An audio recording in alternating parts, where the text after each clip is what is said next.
একই রকম মাছ রান্না খেতে খেতে মুখে রুচি থাকে না। তো আমি আজকে সেই মুখে রুচি আনার চেষ্টা করব। আজকে আমি উস্তা দিয়ে বা করলা দিয়ে মাছ রান্না করে দেখাবো।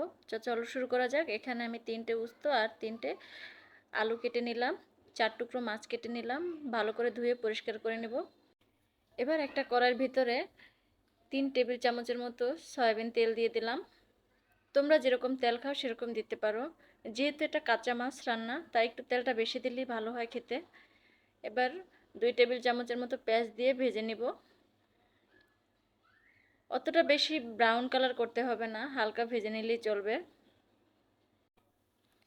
এরপরে একটু জল দিয়ে দিব। 1 চা চামচ আদা, 1 চা চামচ রসুন বাটা দিয়ে দিব। 2 চামচ মরিচ গুঁড়ো এবং 1.5 চামচ হলুদ গুঁড়ো দিয়ে দিব এখানে। 4 চামচের মাপে আমি এখানে হলুদ মরিচ ইউজ করলাম। এবার এটাকে ভালোভাবে কষিয়ে নিব। কষানো হয়ে গেলে আগে থেকেই পরিষ্কার করে রাখা মাছটাকে দিয়ে দিতে হবে এখানে। তবে মাছটাকে ভালো করে ধুয়ে নিতে হবে, লেবুর রস দিয়ে লবণ দিয়ে পরিষ্কার করে নেবে। মাছে গন্ধ থাকলে কিন্তু খেতে ভালো লাগবে না। এবার মাছটাকে দিয়ে ভালো করে এপিস ওপিস করে কষিয়ে নেব।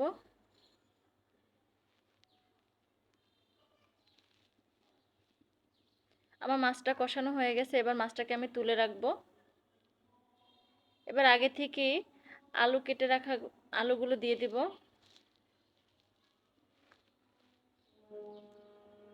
এবার এটাকে ভালোভাবে কষিয়ে নিব।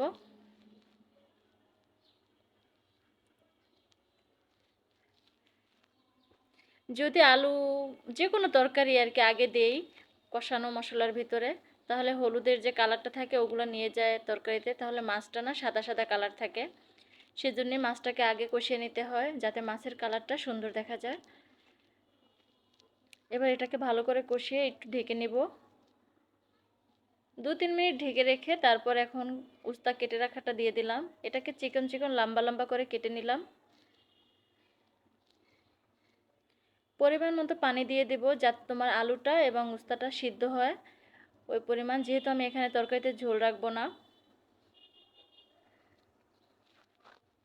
এবার হাই হিটে রান্না করে নিতে হবে।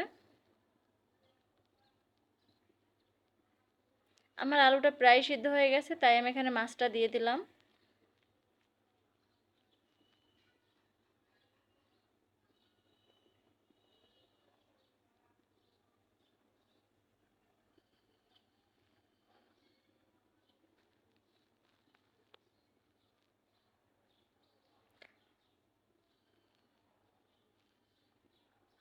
এবার এটাকে বেশি নাড়াচাড়া করতে হবে না। চুলার আঁচটা হাই হিট করে চুলার উপরে রেখে দিলেই চলবে।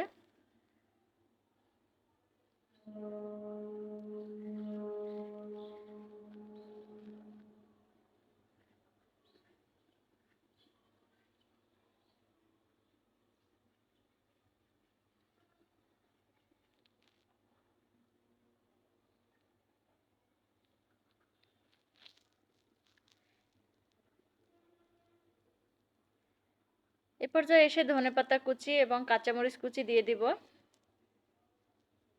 তোমরা যারা ঝাল খাও তারা কাঁচামরিচ দিতে পারো, তবে কাঁচামরিচ এবং ধনেপাতা দুটোর ফ্লেভার একসাথে, কাঁচা মাছ তো তাই এটার ফ্লেভার খুবই ভালো আসে। চেষ্টা করবে দুটোটাই দিয়ে দিতে, না থাকলে কোনো প্রবলেম নাই।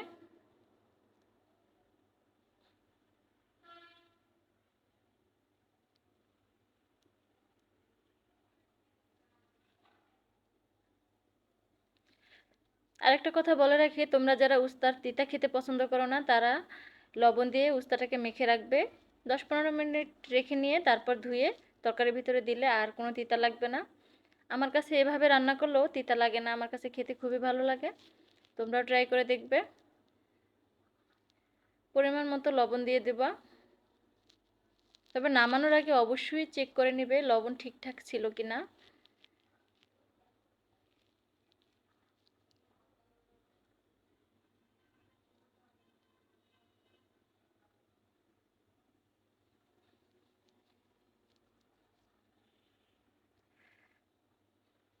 আমার রান্নাটা এ পর্যন্তই হয়ে গেল। তোমরা যে যেরকম ঝোল খেতে চাও সেরকম শুকিয়ে নেবে। তবে এটাকে ঝোলটা কমিয়ে নিলেই ভালো হয়। পুরা পুরা যে তরকারি চচ্চড়ি টাইপের, ওটা খেতে খুব ভালো লাগে।